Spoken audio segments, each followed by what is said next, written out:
ले हलवा।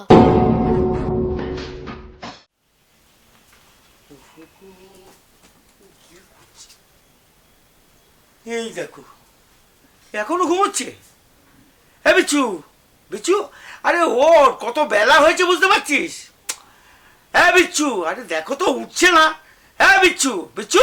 ভাবলা বাবু, ও ভাবলা বাবু, কে? ভেতরে আসুন, দরজা খোলা আছে। এই যে আপনি ভাবলা বাবু তো, বিচ্ছুর বাবা? হ্যাঁ, আমার তো সেই রকমই ধারণা, কিন্তু আপনি কে? আমি রিনার কাকা। ও রিনার কাকা। কোন রিনা? আপনার ছেলের স্কুলের বন্ধু, এক ক্লাসে পড়ে। ও আচ্ছা আচ্ছা, বসুন। না, আমি বসতে আসিনি, একটা হেস্তনেস্ত করতে এসেছি। হেস্ত নেস্ত? কার সাথে? আপনার সাথে। আমার সাথে? আমি আবার আপনার কোন পাকা ধানে মই দিলাম? আপনি না দিলেও আপনার ছেলে দিয়েছে। বারবার বারণ করা সত্ত্বেও শুনছে না, এখনো দিয়ে চলেছে। তাই? হ্যাঁ তাই, আর এই জন্যেই ছুটে এসেছি এসপার এসপার করবো বলে। তো বেশ করেছেন, 100 বার আসবেন। কিন্তু ছুটে আসতে গেলেন কেন? মানে? আরে মানে আমাদের তো সকলের বয়স হয়েছে নাকি? এই বয়সে দৌড়ঝাঁপ ছোটাছুটি মোটেও ভালো নয়। যেটা করবেন ধীরে সুস্থে শান্তভাবে। আরে থামুন মশাই, আমি মরছি নিজের জ্বালায়, আর আপনি বলছেন ধীরে সুস্থে শান্তভাবে। এই দেখো, আরে আপনি আমাকে একটু খুলে বলুন তো, এত উত্তেজিত কেন? আপনি আজব লোক তো মশাই, আমাদের পরিবারের সর্বনাশ হতে চলেছে আর আমি উত্তেজিত হব না? আপনাদের পরিবারের সর্বনাশ? হ্যাঁ, তার মূলে আপনার ওই বিশ্ব বকাটে বাউন্ডলে এঁচড়ে পাকা ছেলে, আমার সুন্দর নিষ্পাপ ভাইজি, তাকে নিয়ে কবিতা লিখছে, রিনাকে ক্যাটারিনা বলছে। আরে ছাড়ুন মশাই, বাচ্চারা এরকম করেই থাকে। কে বাচ্চা? বিচ্ছু? ও একটা চৌবাচ্চা, এই বয়সেই গোল্লায় গেছে, উচ্ছন্নে গেছে।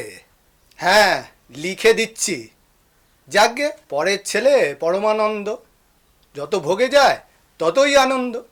আপনার ছেলে একটা পাঁঠা, লেজায় কাটুন আর মুড়োতে কাটুন, আমার কি আসে যায়? কিন্তু তার জন্য যদি আমার ভাইজির ভবিষ্যতে কোনো ক্ষতি হয়, তাহলে কিন্তু। আহা বালাই ষাট, ওসব কিচ্ছু হবে না। আগে আপনার ছেলে ফোনে কবিতা শোনাতো, এখন আপনার ছেলে আমার ভাইজির স্বপ্নের মধ্যেও হানা দিচ্ছে। কবিতার সাথে সাথে নানান রকম প্রশ্ন করছে, ধাঁধা জিজ্ঞেস করছে।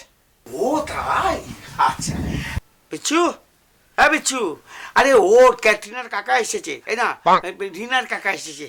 ও শুনুন মশাই, আপনার ছেলেকে বারণ করুন যাতে আমার ভাইজির স্বপ্নে যেন না আসে, তাহলে কিন্তু ফল খুব খারাপ হবে। ও ये হ্যাঁ কাকা এসেছে। ও কাকু, কি আশ্চর্য বলো তো, এতক্ষণ আমি তোমাকে স্বপ্নতে দেখছিলাম। হ্যাঁ, হ্যাঁ না হ্যাঁ, স্বপ্নের মধ্যে তুমি আমাকে জিজ্ঞাসা করছিলে, বিচ্ছু তুই তো সব কিছুই জানিস, তাহলে বল তো, মানুষের নামকরণ জন্মের পর হয়, তাহলে মুরগির নামকরণ কখন হয়? এই কি সব বাজে বকছিস?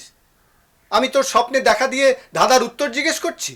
হ্যাঁ, আর আমি বললাম মুরগির নামকরণ হয় মরার পর, যেমন chilli chicken, butter chicken, chicken soup, chicken roll, chicken kebab, আর চিকেন চিকেন।